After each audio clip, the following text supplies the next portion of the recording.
सरकारमा पठाउने बाँकी 4 मन्त्रीको नाम र आसन्न उपनिर्वाचनबारे छलफल गर्न कांग्रेस कार्य सम्पादन समितिको बैठक आज। कान्तिपुर समाचारमा आज स्वास्थ्यमा समस्या देखिएपछि राष्ट्रपति रामचन्द्र पौडेल अस्पताल भर्ना। गण्डकी र कोशी लगायतका प्रदेशमा आज पनि पानी पर्ने पूर्वानुमान।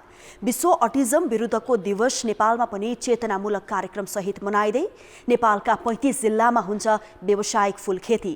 अन्तर्राष्ट्रियमा अमेरिकामा आँधीले ज्यान जानेको संख्या 21 पुग्यो र खेलकुदमा सिमरा गोल्ड कपको उपाधि A division league club church बोइजलाई। नमस्कार, अब मुख्य समाचार। सरकारसँगको 5 बुँदे सहमतिपछि मिटर ब्याज पीडितको आन्दोलन फिर्ता। बढी रकमको तमसुक बनाउनेलाई कारबाही गरिने आयोग गठन नभएसम्म जिल्ला नफर्कने अडान।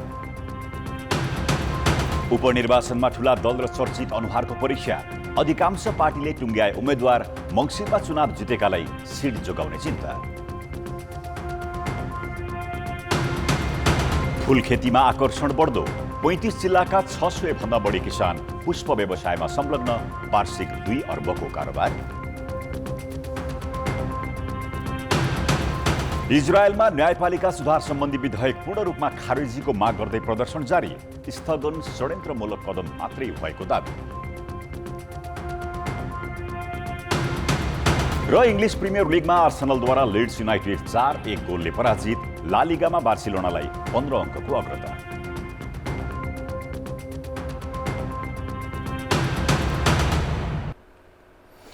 सरकार र मिटर ब्याज पीडित बीच अधिकार सम्पन्न जाँचबुझ आयोग गठन गर्ने सहित 5 बुँदे सहमति भएको छ।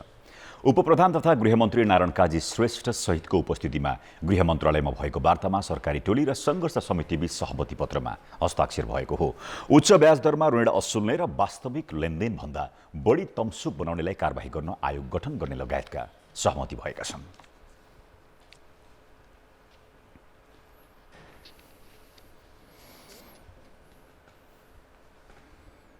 यस प्रकारका मिटर ब्याजीका समस्याहरू हुनु र त्यसले आर्थिक पाटोमा मात्रै होइन बहुआयामिक नकारात्मक असर देखाइरहेको सन्दर्भमा हामी सबैले यसलाई हर हालतमा सम्बोधन र समाधान गर्नैपर्छ।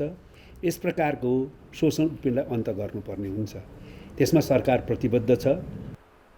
सहमति पत्रमा मिटर ब्याज अपराध नियन्त्रण सिफारिस कार्यदलको गत भदौ 27 को प्रतिवेदनमा उल्लेखित सिफारिस शीघ्र कार्यान्वयनका लागि सम्बद्ध निकायसँग आवश्यक समन्वय र सहजीकरण गर्ने उल्लेख गरिएको छ। त्यसैगरी पीडितहरूको नियमित आउने उजुरी तथा गुनासो सम्बोधनका लागि प्रमुख जिल्ला अधिकारीको संयोजकत्वमा जिल्ला स्तरीय समन्वय तथा सहजीकरण समिति गठन गर्ने सहमति भएको छ। समितिले आयोगको कामलाई सघाउने गरी पीडितबाट उजुरी तथा गुनासो सङ्कलन गर्ने तथा प्रमाण जुटाउने काम गर्नेछ।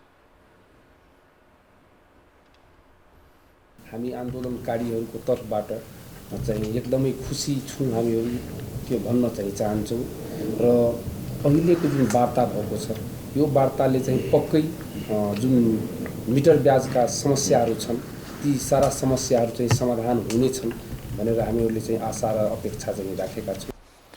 त्यसैगरी अनुचित लेनदेन सम्बन्धी कार्यलाई कसुर कायम गर्ने गरी सम्बन्धित कानुनमा संशोधन प्रक्रिया अघि बढाउने सहमति भएको छ। सहमतिसँगै मिटर ब्याज पीडितले हिजैदेखि आन्दोलनका सबै कार्यक्रम फिर्ता लिएका छन्। यसअघि प्रधानमन्त्री पुष्पकमल दाहालले हिजो बिहान मिटर ब्याज पीडितसँग भेटी समस्या समाधानका लागि न्यायिक अधिकार प्राप्त उच्चस्तरीय छानबिन आयोग गठन गर्ने प्रतिबद्धता जनाएका थिए। सरकारसँग सहमति भए पनि जाँचबुझ आयोग गठन नभएसम्म पीडितहरू जिल्ला नफर्कने अडानमा छन्। मिटर ब्याजी पीडितहरूले हिजो बालुवाटार पुगेर आफ्नो दुखेसो प्रधानमन्त्री दाहाललाई सुनाए। पीडितको समूहमै एक बालिका पनि थिइन् जसले प्रधानमन्त्रीलाई आफ्नो पीडा सुनाउँदा सभाकक्ष नै स्तब्ध बन्यो। आमासँगै आन्दोलनमा होमिएकी ती बालिका को हुन्? उनले प्रधानमन्त्री दाहाललाई के भनिन्? 6-7 महिनादेखि स्कुल छुटिसकेको छ यो मिटर ब्याजीको कारणले। किनभने मेरो मम्मीले 2 लाखको 35 लाख रुपियाँ तिरिसक्नुभयो सुजाता शाहलाई। अनि अझै पनि नतिर्दा उहाँले धम्की दिनुभयो कि अझै पैसा नतिरे भने तेरो छोरीलाई मरबाइदिन्छु, तँलाई मरबाइदिन्छु, तेरो छोरालाई मरबाइदिन्छु। त्यसैको डरले मेरो मम्मीले मेरो स्कुल छोडाइदिनु सक्नुभयो। 6-7 महिनादेखि म सिराहाको बेलहा 12 की गरिमा राई हुनिनी सरासर पढ्न पाएको भए गरिमा यति बेला सिराहाकै मिर्चया स्थित स्वस्तिक पाठशालामा कक्षा 5 को वार्षिक परीक्षा दिइरहेकी हुन्थिन् र केही दिनभित्रै 6 कक्षामा पुग्थिन्। तर अहिले उनी सरकारले अपराध घोषणा गरेको मिटर ब्याज कारोबार विरुद्धको आन्दोलनमा पैदल हिँडेर सिराहाबाट काठमाडौँ आएकी छिन्। खेल्ने, पढ्ने र रमाउने बालापनको यो उमेरमा उनले जुलुसमा नारा लगाउनु परेको छ।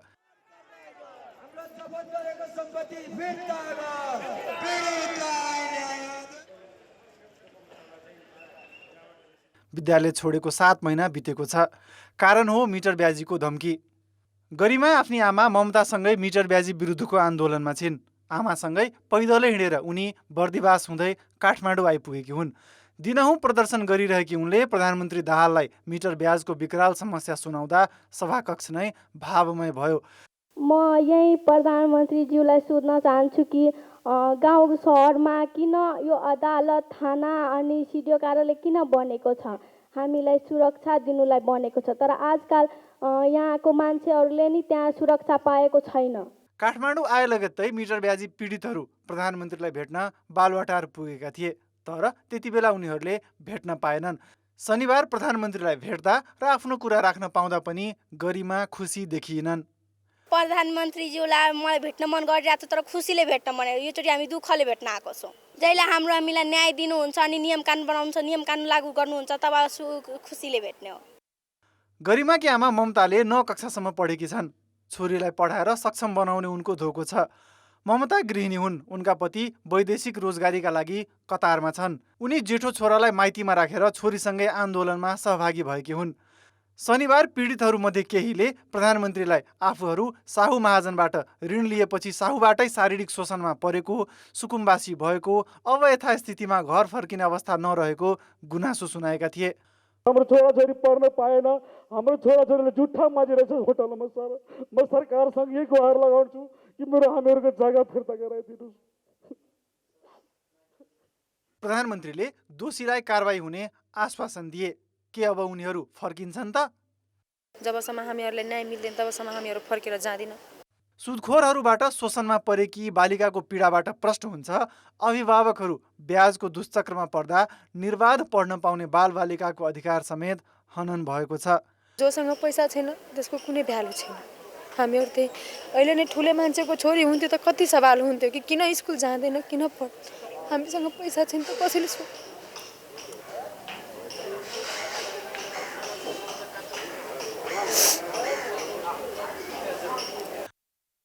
कान्तिपुर समाचारका लागि क्यामेरामा मुरारी घिमिरेका साथ जितेन्द्र झा, काठमाडौँ।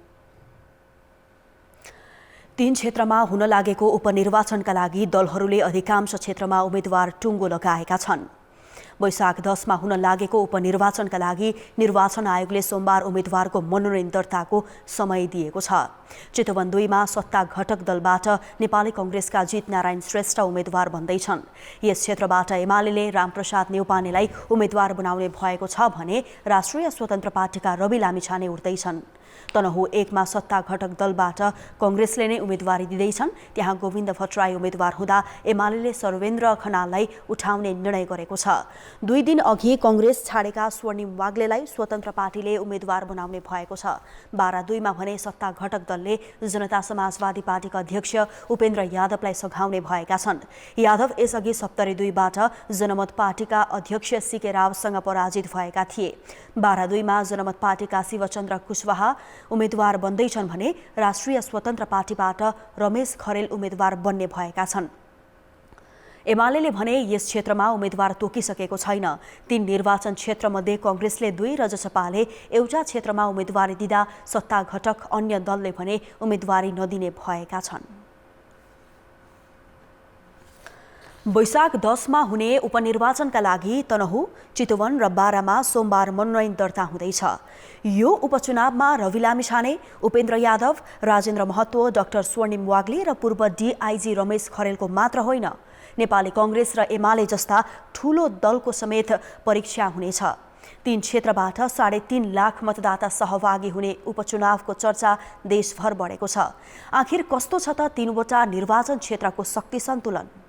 गत मङ्सिरमा तनहु 1 बाट कङ्ग्रेस नेता रामचन्द्र पौडेलले 25,000 मत पाउँदा एमालेका एक बहादुर राणा मगरले करिब 20,000 मत पाएका थिए। कङ्ग्रेसका बागी गोविन्दराज जोशीले 6800 मत पाउँदा राष्ट्रिय स्वतन्त्र पार्टीले 6,000 मत पाएको थियो। 1,23,000 मतदाता रहेको तनहु 1 मा कङ्ग्रेसले गोविन्द भट्टराईलाई उम्मेद्वार बनाएको छ। कङ्ग्रेस परित्याग गरेका अर्थविद स्वर्णिम वाग्ले राष्ट्रिय स्वतन्त्र पार्टीबाट उम्मेद्वार बन्दैछन्। एमाले पूर्व प्रहरी महानिरीक्षक सर्वेन्द्र खनाललाई उम्मेद्वार बनाउने भएको छ। यहाँबाट गत मङ्सिरमा घन्टीले पाएको 6,000, कङ्ग्रेसका बागीको 6800 र कङ्ग्रेस एमालेको थप मत काट्न सफल भएमा वाग्ले ठुला दलका लागि चुनौती बन्ने देखिन्छ। हिजो काङ्ग्रेसै भएको मान्छे अहिले चाहिँ स्वतन्त्रबाट आउँदै गर्दा एमाले पनि कमजोर छैन जस्तो देखिन्छ। यो काङ्ग्रेसकै दुईटा टसल हुँदा एमालेको सम्भावना पनि हुनसक्छ। तर यदि टेन्टेटिभली हेर्दाखेरिमा चाहिँ हामीले त्यहाँको त्यो निर्वाचन क्षेत्रमा चाहिँ काङ्ग्रेसै बलियो देखिन्छ। सर्वोच्च अदालतको आदेशबाट पदच्युत भएका रवि लामिछाने चितवन 2बाट फेरि उम्मेद्वार बन्दैछन्। कङ्ग्रेसले युवा नेता जित नारायण श्रेष्ठ र एमाले पनि युवा नेता रामप्रसाद नेउपानेलाई अघि सारेको छ। यहाँबाट मङ्सिरमा रविले 49,000 मत ल्याएर जित्दा कङ्ग्रेस माओवादी गठबन्धनका उमेश श्रेष्ठले 15,000 कटाएनन्। एमालेका पूर्व सांसद कृष्ण भक्त पोखरेल 14,500 मतमा सीमित भए। सबै उम्मेद्वारको योगफल भन्दा बढीले जितेका रवि अहिले पनि जित्नेमा ढुक्क देखिन्छन् भने कङ्ग्रेस उम्मेद्वारले मङ्सिरको हुरी रोकिएको दाबी गरेका छन्। त्यसो त 2074 सालमा यहाँको मतदाताले एमालेका कृष्ण भक्त पोखरेललाई 44,000 र कङ्ग्रेसलाई 27,000 मत दिएका थिए। विवेकशील साझा पार्टीले भने 1,200 मात्रै पाएको थियो। मङ्सिरमा पहिलो पटक चुनावमा लडेका रविले यसपटक भने विभिन्न गुनासा र प्रश्नको सामना गर्नुपर्नेछ। अघिल्लो जस्तो किसिमको मतान्तर थियो, त्यो मतान्तर चाहिँ रहने देख्दिनँ मैले। अहिले धेरै सरकार परिवर्तनको कुरामा भयो। मैले व्यक्तिगत रूपमा कसैको टिका टिप्पणी गर्न चाहन्न, तर रविजीले जसरी फड्को मार्नु भएको थियो त्यो अवस्था चाहिँ म देख्दिनँ अहिले। किनभने धेरै कुराहरू यो बिचमा आएको छ, जस्तो सत्ताको बारेमा उहाँले 6 महिनाको लागि पनि गृहमन्त्री खान खोज्नु भएको भन्ने जुन आम नागरिकहरूले बुझेका छन् र त्यो नेतृत्व अवसरवादतिर गयो कि भन्ने चाहिँ देखिया छ। मङ्सिरको चुनावमा 12-2बाट जसपाका रामसहाय प्रसाद यादवले एमालेसँग मिलेर करिब 14,000 मत पाएका थिए। माओवादी कङ्ग्रेस गठबन्धनबाट शिवचन्द्र कुशवाहा 13,000 मत कटाएर दोस्रो बनेका थिए। दुवैतर्फ गठबन्धन कार्यान्वयन हुन नसकेको बारामा जसपाका बागी रामकिशोर प्रसाद यादवले 11,000 र कङ्ग्रेसका बागी रविन्द्र प्रसाद यादवले 10,500 मत काटेका थिए। स्वतन्त्र उम्मेद्वार अरुण गेवालीले 7,500 मत पाएका थिए। यस क्षेत्रमा जनमत पार्टीसँग 2700 र नागरिक उन्मुक्तिसँग 1100 मत थियो भने राप्रपासँग 450 मत थियो। उपचुनावमा रवि लामिछानेको पार्टीबाट उम्मेद्वार बन्न लागेका पूर्व डिआइजी रमेश खरेल अध्यक्ष रहेको नेपाल सुशासन पार्टीले 12-2बाट गत मङ्सिरमा जम्मी 150 मत पाएको थियो। पुरानो अङ्कगणित हेर्दा 12-2मा नयाँ दल भन्दा पनि पुरानै बीच प्रतिस्पर्धा हुने देखिन्छ।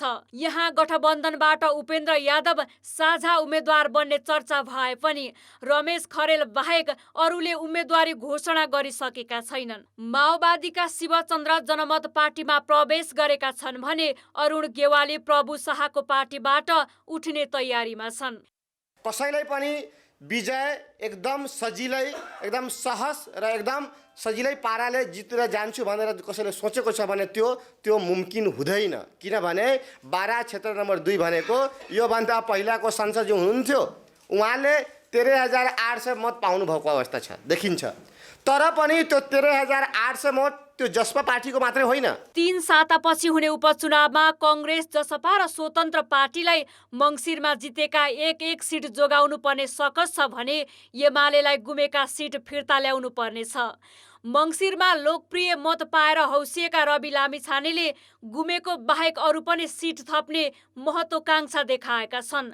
स्वर्णिम वाग्लेको विद्रोह, दल बदल र रासोपाबाट उम्मेद्वारी घोषणाले उपचुनावलाई थप रोचक भने बनाएको छ। कान्तिपुर समाचारका लागि जिल्ला सहकर्मीहरू र अञ्जना लामिछाने, काठमाडौँ। समाचार अझै बाँकी छ। अब बाँकी समाचार। सत्ता सम्हालेको 100 दिन पुग्ने लाग्दा प्रधानमन्त्री पुष्पकमल दाहालले 2 पटक विश्वासको मत लिएका छन् भने 7 पटक मन्त्री परिषद पुनर्गठन गरेका छन्। गठबन्धन फेरबदलको असर यतिमा सीमित छैन। सरकारले प्राथमिकताका साथ सार्वजनिक गरेको न्यूनतम साझा कार्यक्रम पनि नयाँ बन्ने भएको छ। गठबन्धनसँगै प्राथमिकता फेरबदलले सरकारको काम कारबाही नै अलमलमा परेको छ। मन्त्री परिषदले पूर्णता पाएको 1 महिनाभित्र नेपाली नागरिकका सन्तानले नागरिकता नपाउने अवस्थाको अन्त्य गर्ने पुस 10मा बनेको एमाले सहितको 7 दलीय गठबन्धनले घोषणा गरेको थियो। तर 3 महिनासम्म मन्त्री परिषदले पूर्णता नै पाएन भने पुरानो गठबन्धन पनि भत्कियो। संसदको पहिलो अधिवेशनबाटै कम्तीमा 1 दर्जन ऐनको तर्जुमा गर्ने भनिएकोमा सङ्घीय निजामती, सार्वजनिक खरिद, नेपाल प्रहरी तथा प्रदेश प्रहरी समायोजन सम्बन्धी ऐनले आकारै लिनै सकेन। शान्ति प्रक्रियासँग सम्बन्धित विधेयक संसदमा पेश भए पनि दलहरूका बीचमा सहमति जुट्न सकेको छैन। अत्यावश्यक ऐनसँगै सेवा प्रवाह सहज बनाउने कार्यक्रम पनि घोषणामै सीमित रह्यो। खस्किँदो अर्थतन्त्र उकास्ने कुनै प्रयास भएन। सरकार 100 दिन पुग्नै लाग्दा समेत गठबन्धन हेरफेरकै बहानामा अल्झिरह्यो। प्रधानमन्त्रीले सुरुमै संसदमा दिनुभएको वक्तव्य र सचिवहरूलाई दिएको निर्देशनमा जनताको भावना छ जस्तो लाग्छ। त्यसको आधारमा सरकारलाई अगाडि हिँडाउन सके, जनताको भावनालाई सम्बोधन गरेको, अहिलेको आवश्यकतालाई बुझेको भन्ने नै हुन्छ। तर त्यो कार्यान्वयन नहुनुमा के छ त? अब हामीले समीक्षा गर्नुपर्छ। 7औं पटक मन्त्री परिषद हेरफेर गरेका प्रधानमन्त्री दाहाल गठबन्धनमा थपिएका नयाँ दलहरूको प्राथमिकतालाई पनि समेटेर नयाँ कार्यक्रम सार्वजनिक गर्ने तयारीमा छन्। संविधानको रक्षा, सङ्घीय लोकतान्त्रिक गणतन्त्रको सुदृढीकरण तथा सङ्घीयता कार्यान्वयनलाई प्राथमिकतामा राखेको नयाँ गठबन्धनले शान्ति प्रक्रियाका बाँकी काम सक्ने, गुणस्तरीय सेवा प्रवाह, सुशासन र सदाचारका विषयलाई समेटेर नयाँ कार्यक्रम ल्याउने तयारी गरेको छ। सेवा प्रवाह र विकास निर्माणलाई प्राथमिकतामा राख्ने गरिए पनि कार्यान्वयन भने त्यस अनुरूप हुने गरेको पाइँदैन। कार्ययोजना छैन, त्यो साझा न्यूनतम कार्यक्रमप्रति प्रतिबद्धता छैन, सामूहिक प्रतिबद्धता छैन। सबै दलको आफ्नो अहम छ। त्यो अहम तुष्टि गर्नलाई चाहिँ आफ्ना कार्यक्रमहरू ल्याएर राखेका छन्। त्यसले गर्दाखेरि त साझा न्यूनतम कार्यक्रम त जहिले पनि अलपत्र परेको छ। गठबन्धनका आधारमा सरकार निर्माण हुने सबै देशमा साझा कार्यक्रम ल्याउने परम्परा हुन्छ। त्यसलाई कार्यान्वयनका लागि निश्चित कार्यविधि बनाउनु पर्छ। कार्यक्रम ल्याए पनि आवश्यक समन्वयकै अभावमा कार्यान्वयन फितलो हुने गरेको छ, जुन पछिल्लो 3 महिनाले समेत पुष्टि गरेको छ। कान्तिपुर समाचारका लागि क्यामेरामा सञ्जय लुइटेलका साथ दीपक आचार्य, काठमाडौँ। अब जनताको आवाज हामीले 7 प्रदेशमा सोधेका छौँ। सरकारको 100 दिनको कामलाई कसरी हेर्नु भएको छ?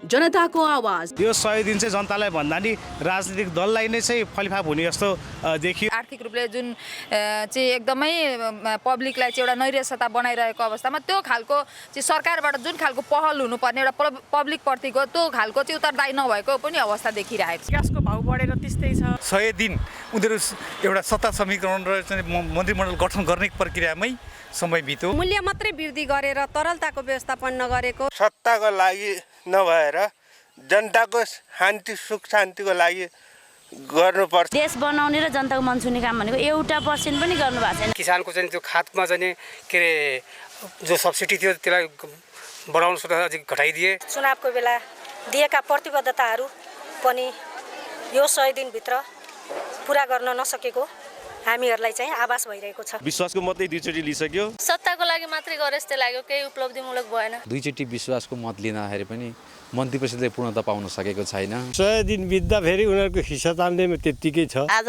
हेरो उस्तै छ, भोलि हेरो उस्तै छ, नराम्रो भत्ता कुनै पनि अनि तपाईँको मैले काम गरे जस्तो लाग्दैन। पहिलाको सरकार जस्तो थियो अहिलेको सरकार पनि त्यस्तै छ। मन्त्रीमण्डल हेरफेर र कुर्सीको बाँडफाँड बाहेक केही देखिएन। सरकारले त खेली माथि माध्यम गर्नु भएको छ। राजनीतिक समीकरण र मन्त्री विस्तार बाहेक केही पनि देखिएन। पहिला पनि यस्तै थियो, अहिले पनि यस्तै भइरहेको। कुर्सीको चलखेल र स्वार्थको राजनीति मात्र देख्न पाइयो। हुन्छ भन्यो, अब त हुन्छ कि भन्यो, हुन केही सक्दैन। सरकारको काम यो भनेर चाहिँ अनुभूति गर्ने खालको चाहिँ काम भएकै छैन। कसले चाहिँ अब कुर्सी पाउने हो भनेर कुर्सी मात्र तानातान भइरहेको चाहिँ हामीलाई महसुस भइरहेको छ।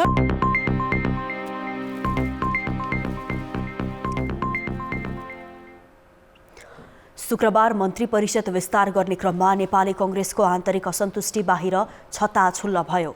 नेता शेखर कोइराला समूहले 3वटा मन्त्रालयको दावी नछाडेपछि कांग्रेसले सरकारमा 4 जना मात्रै मन्त्रीहरू पठायो, जबकि उसले 8वटा मन्त्रालय पाउने सहमति थियो। कांग्रेसको भागमा परेका 8 मध्ये 2 मन्त्रालय मात्रै नेता कोइराला समूहले पाउने भएपछि कांग्रेसभित्रको असन्तुष्टि छरपष्ट भएको हो। सभापति शेरबहादुर देउवाले कोइराला समूहका धनराज गुरुङ र डिकबहादुर लिम्बुलाई सरकारमा पठाउने तयारी गरेका थिए। तर नेता कोइरालाले कम्तीमा 3 मन्त्रालय पाउनुपर्ने दाबी नछोडेपछि सभापति देउवाले कांग्रेसको भागमा परेका मध्ये 4 मन्त्रीको नाम मात्र पठाएका हुन्। सबैको प्रतिनिधित्व हुने गरेर जानु पनि पर्छ, पार्टीमा मिलाएर जानुपर्छ। सभापति पनि मैले जाने बुझेअनुसार मिलाएरै जाने पक्षमा हुनुहुन्छ। सबैलाई मिलाएर जानुपर्छ, त्यसमा दुविधा छैन। त्यसो भएको हुनाले केही समय लाग्छ। कोइराला समूहको असन्तुष्टिका कारण शपथका लागि तयारी अवस्थामा रहेका एनपी साउद र मोहनबहादुर बस्नेत मन्त्री हुनबाट रोकिएका छन्। कोइराला समूहले गुरुङ र लिम्बुसँगै प्रदीप पौडेल वा बद्री पाण्डेलाई सरकारमा पठाउन चाहेको छ। अब कांग्रेसको भागमा परराष्ट्र, स्वास्थ्य तथा जनसङ्ख्या, कानुन र खेलकुद मन्त्रालय छ। सभापतिजीले नामहरू दिँदै गर्दाखेरि सबैलाई सम्मिलित गराउने गरिकन, सबै सहभागी हुने गरिकन, सबैले प्रति न्यायोचित व्यवहार हुने गरिकन ती नामहरू छनौट हुनुपर्छ। होइन त्यसरी नामहरू छनौट नहुने हो भनेदेखि भने उहाँले आफ्नो हिसाबले गर्ने हो। जो साथीहरू सहभागी हुने हुन्छन्, हामीले पठाउनुपर्ने नामहरू पठाउँदैन। कांग्रेस सभापति देउवा भने कोइराला समूहको मागप्रति सकारात्मक छैनन्। पुस 10 गते तत्कालीन गठबन्धन भत्किँदा आफूलाई दोष लगाइएको, पुस 26मा सरकारलाई समर्थन गर्दा असहयोग गरेको र प्रतिपक्षमा बस्न कोइराला समूहले दबाब बढाएको बुझाइ सभापति देउवाको छ। यता कोइराला समूह भने सभापतिलाई दबाब बढाएर सरकारमा आफ्नो समूहको उपस्थिति बलियो बनाउन चाहन्छ। नेपाली कांग्रेसमा संस्थापन समूह एकलौटी चल्न खोज्नु र संस्थापन इतर समूहले भाग खोज्नु परम्परा जस्तै बनिसकेको छ। तर स्थिर राजनीतिका लागि एउटा समूह पेलेरै जाने मनोविज्ञान र अर्को समूहले भाग खोज्ने संस्कारको अन्त्य हुन जरुरी छ। कान्तिपुर समाचारका लागि नेपालगञ्जबाट जे पाण्डे र क्यामेरामा रूपक कोइरालाका साथ पर्वतराज घिमिरे, काठमाडौँ। नेपालमा पुष्प व्यवसायप्रति आकर्षण बढ्दै गएको छ। नेपाल फ्लोरिकल्चर एसोसिएसनका अनुसार यो व्यवसायमा 35 जिल्लाका 600 भन्दा बढी किसान संलग्न छन् भने नेपालमा वार्षिक 2 अर्ब रुपैयाँ भन्दा बढीको कारोबार हुने गरेको छ। फूल खेती र पुष्पजन्य सामग्री बिक्रीप्रतिको आकर्षण भृकुटी मण्डपमा जारी पुष्प मेलामा पनि देखियो। फूल कसलाई मन पर्दैन? यसको सुगन्धमा को मोहित हुँदैन? घरमा सजाउनदेखि लिएर मन्दिरमा भगवानलाई चढाउनसम्मका लागि फूलको प्रयोग गरिन्छ। नेपालमा 2007 सालदेखि सुरु भएको पुष्प व्यवसाय सहरीकरणको विस्तारसँगै फस्टाउँदै गएको छ। यसले अहिले व्यावसायिक रूप लिइसकेको छ भने यसमा 35 जिल्लामा 600 बढी कृषक संलग्न छन्। यस्तै 450 भन्दा बढी प्रजातिका फूल उत्पादन हुँदै आएका छन्। उत्पादन बाहेक फूलप्रतिको आकर्षणका कारण सजावटका रूपमा प्रयोग गर्नेहरू पनि बढ्दैछन्। 2-4 वटा फुलहरू किनेको छु। अब आफूलाई घरमा अलिअलि यसो सजाउनलाई चाहियो भनेर फुलहरू राख्ने, अलिकति सुन्दर बनाउने यो अलिकति ट्रेन आइरहेछ, अलिक बढी मात्रामा। एकदम राम्रो। एकचोटि घुमौँ, हेरौँ, किनौँ भनेर आएको। एकदम रमाइलो छ, राम्रो छ, राम्रो छ बिरुवाहरू। अब यो त मैले अगाडि घरको अगाडि चत्त अलि सानो ग्राउन्ड छ, त्यही ग्राउन्डमा यसो सजाउनको लागि हो। करिब 75 लाखसम्मको व्यावसायिक कारोबार हुने अपेक्षा आयोजकको छ। त्यस्तै व्यवसायीहरू पनि दैनिक 1 देखि 2 लाखसम्मको कारोबार हुने गरेको बताउँछन्। यहाँ विभिन्न किसिमका फुलहरू जस्तो कट फ्लावर भयो, मौसमी फुलहरू भयो, आलङ्कारिक बोट बिरुवाहरू भयो, अब बगैँचा बनाउने चाहिँ सामानहरू भयो, त्यसका औजारहरू भयो, बिउ बिजनहरू भयो, गर्दाखेरि लगभग 400-500 भन्दा बढी प्रजातिका चाहिँ बिरुवाहरूका भेराइटीहरू छन्। यहाँ नहुने भेराइटिजहरू कतिपय भारतबाट, कतिपय चाहिँ नि चीनबाट र कतिपय चाहिँ नि युरोपका देशहरूबाट पनि यहाँ भित्रिन्छ। नेपालमा पुष्प खेतीको व्यावसायिक विस्तार हुने क्रम बढे पनि फुलमा पूर्ण रूपमा आत्मनिर्भर भने अझै भएको अवस्था छैन। बारीदेखि गमलासम्मका फलफुल र बोट बिरुवामा देखिएको आकर्षणले सुन्दरता त बढाउँछ नै, बोट बिरुवाको संरक्षणमा समेत टेवा पुग्ने देखिन्छ।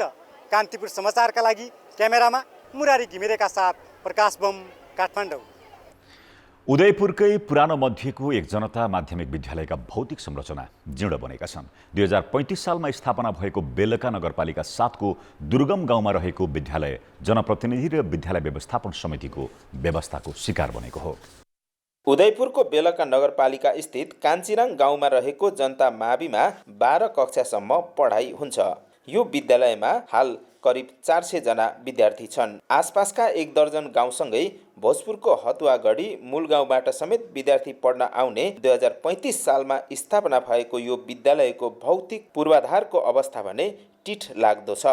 सबैभन्दा विकट ठाउँ भौगोलिक भएको हुनाले पनि यो चाहिँ कमजोर त्यहाँनिर हुन गएको छ। विद्यालयमा प्रयोगशाला, पुस्तकालय, कम्प्युटर स्टोर, स्टाफ रुम समेतका लागि कम्तीमा 20 वटा कोठा चाहिने हुन्छ। तर यस विद्यालयमा 13 वटाले काम चलाइएको छ। प्रधानाध्यापककै कार्यकक्षा स्टाफ रुम हो भने पुस्तकालय, प्रयोगशाला, स्टोर पनि यसैलाई बनाइएको छ। विद्यार्थीका लागि पर्याप्त कक्षा कोठा छैनन्, भएका पनि भत्किने अवस्थाका छन्। भित्ता चर्किएका कक्षामा जोखिम मोलेर पठन पाठन चलिरहेको छ। अलिअलि डर लाग्छ, भुइँचालोले किचाउला जस्तै लाग्छ, हावाले उडाउला जस्तै लाग्छ। भुइँचालोको डर हुने, भुइँचालो आउँदाखेरि अब चर्किनै सकेको छ हाम्रो भवनहरू। कोही बेला लड्ने, अब बर्खा मासको टाइममा कोही बेला पानी आउँदाखेरि यो कक्षा कोठाभित्र पानी पस्दाखेरि अलिक चिसोको बेसी समस्या हुने, एकदमै जोखिमपूर्ण छ। यस विद्यालयमा 2.5 घण्टासम्म धाएर पढ्न आउने विद्यार्थी धेरै छन्।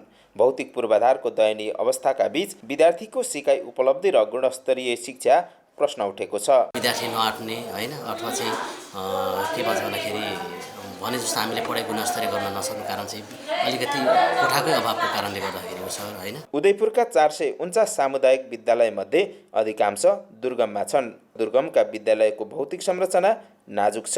सर्वप्रथम त विद्यालय व्यवस्थापन समिति र त्यहाँको चाहिँ नेतृत्व गरिराख्ने प्रधानाध्यापकज्यूले नै विद्यालयलाई एउटा योजना बनाएर आफ्नो विद्यालयमा के गरी सुधार गर्न सकिन्छ भनेर ठोस कार्ययोजना सहित चाहिँ स्थानीय सरकार, प्रदेश सरकार तथा चाहिँ अब सङ्घीय सरकार सम्म पुर्याउनु पर्ने अवस्था रहन्छ। शिक्षामा राज्यको पर्याप्त लगानी भए पनि दुर्गमका विद्यालयको भौतिक पूर्वाधार सधैँ नाजुक छ। यसतर्फ जनप्रतिनिधि र राज्यको ध्यान पुगोस्। कान्तिपुर समाचारका लागि भोटराज राई, उदयपुर। आर्थिक र अन्तर्राष्ट्रिय समाचार हामीसँग बाँकी नै छ। अर्थ र विकास। राष्ट्रिय तथ्याङ्क कार्यालयका अनुसार 22 लाखभन्दा बढी नेपाली विदेशमा रोजगारीका सिलसिलामा छन्। उपयुक्त अवसरको अभावमा तिनीहरूले चाहेर पनि विदेशमा आर्जन गरेको सिप अनुभव स्वदेशमा उपयोग गर्न सकिरहेका थिएनन्। वैदेशिक रोजगारीबाट फर्केकाहरूलाई लक्षित गरी सरकारले देशभरका 81 वटा पालिकामा पुनः एकीकरण कार्यक्रम सञ्चालन गर्न लागेको हो। वैदेशिक रोजगारीबाट फर्किएकाहरूले विदेशमा प्राप्त गरेको सिप उपयोग गर्दै वैदेशिक रोजगारीमाथिको परनिर्भरता कम गर्न वैदेशिक रोजगार बोर्ड सचिवालयले पुनः एकीकरणको कार्यक्रम सुरु गर्न लागेको हो।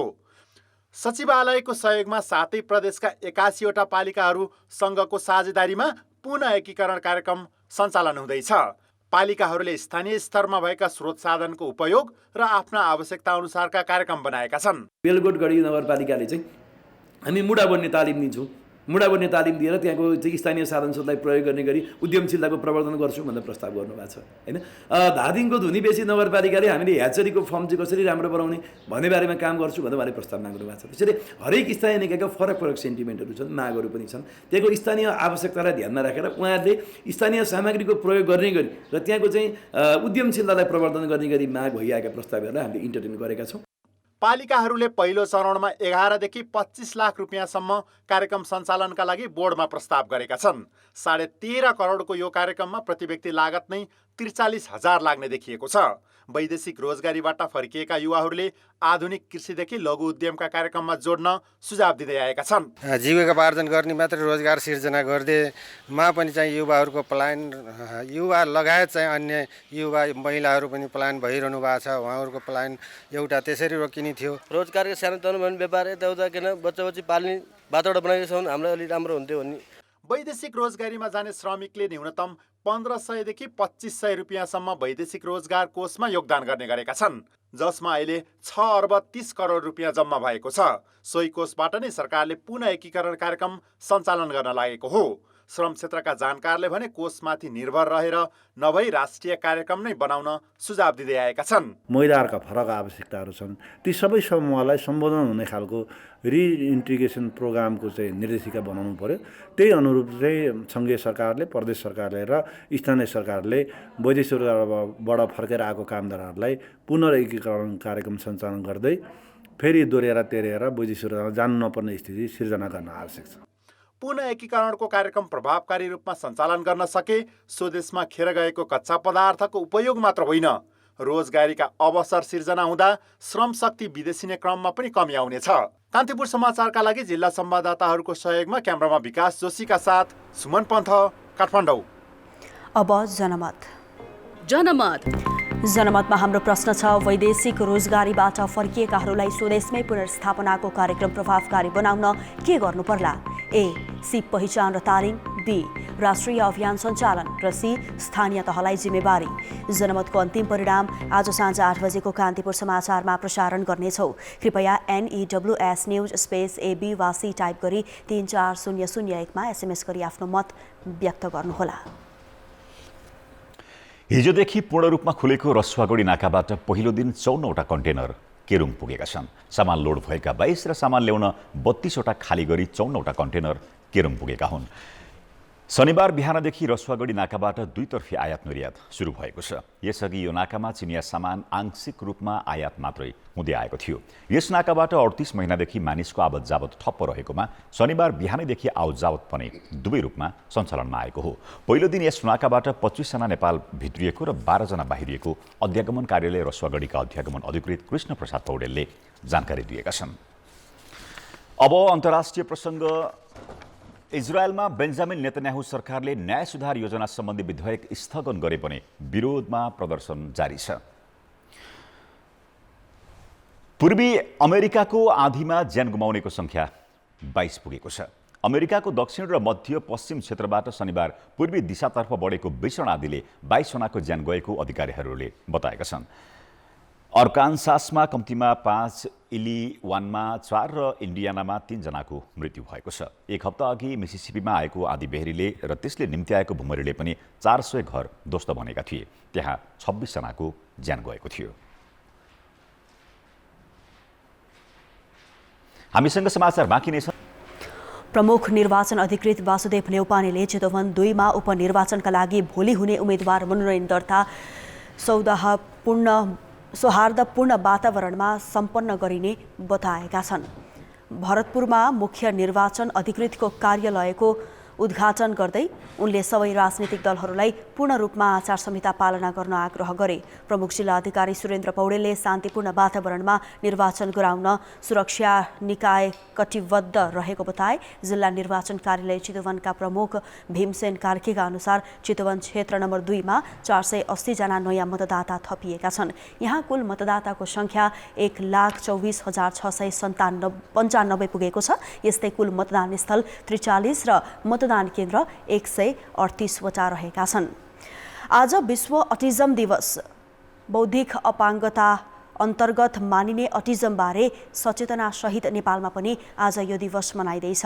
अटिजमलाई खास रोगका रूपमा नभई बालबालिकाको बोली व्यवहार र शरीरको विशेष अवस्थाका रूपमा लिइन्छ। अटिजमले मानिसको सामाजिक अन्तर्क्रिया, सञ्चार र व्यवहारलाई असर गर्छ। अटिजम समस्यालाई समयमै चिन्नुपर्ने र त्यस्ता बालबालिकाको विशेष स्याहार गर्नुपर्ने चिकित्सकहरू बताउँछन्। अटिजमको बारेमा सचेतना दिने उद्देश्यले संयुक्त राष्ट्रसङ्घको आह्वानमा सन् 2008बाट अप्रिल 2 लाई विश्व अटिजम सचेतना दिवसका रूपमा मनाउन थालिएको हो। समाचार अझै बाँकी छन्। खेलकुद समाचार। कान्तिपुर खेलकुद समाचारमा स्वागत छ। सिमारा गोल्ड कपको उपाधि A division league club church boys युनाइटेडले जितेको छ। गैराती भएको फाइनलमा चर्च बोइजले 10 खेलाडीमा समेटिएको हिमालयन शेर्पालाई 2-0 गोलले पराजित गरेको हो। चर्च बोइज पहिलो सहभागितामै च्याम्पियन बन्न सफल भएको हो। बारास्थित सिमरा रङ्गशालामा भएको खेलको 6औं मिनेटमा नै हिमालयन 10 खेलाडीमा झरेको थियो। सेन्ट्रल लाइनबाट बल अघि बढाउँदै शेर्पाको डी एरिया प्रवेश गरेका चर्च बोइजका रञ्जित पाण्डेलाई लडाएपछि हिमालयनका डिफेन्डर दिवस उराव रातो कार्ड खाँदै मैदान बाहिरिएका थिए। 35औं मिनेटमा कप्तान मिलन राईले फ्रीकिक मार्फत गोल गर्दै चर्च बोइजलाई अग्रता दिलाएका थिए। सुरुवातबाटै दबावमा आएको ए डिभिजन लिग क्लब शेर्पाले पुनरागमन गर्न सकेन।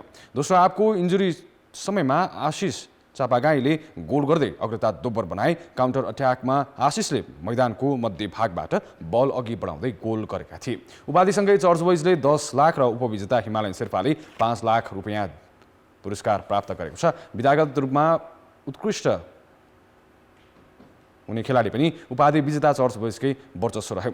डिफेन्डर कमल श्रेष्ठ सर्वोत्कृष्ट खेलाडी घोषित भए। गोलरक्षक चर्चका प्रिसो, डिफेन्डर फ्र्याङ्कलिन कोइटे टाला, मिडफिल्डर सुभाष गुरुङ र प्रशिक्षक प्रदीप हुमाकाई उत्कृष्ट घोषित भए। कान्तिपुर खेलकुद समाचार अहिलेलाई यति नै। कान्तिपुर समाचार अहिलेलाई सकियो। कान्तिपुर टेलिभिजन हेर्दै गर्नुहोला। नमस्ते।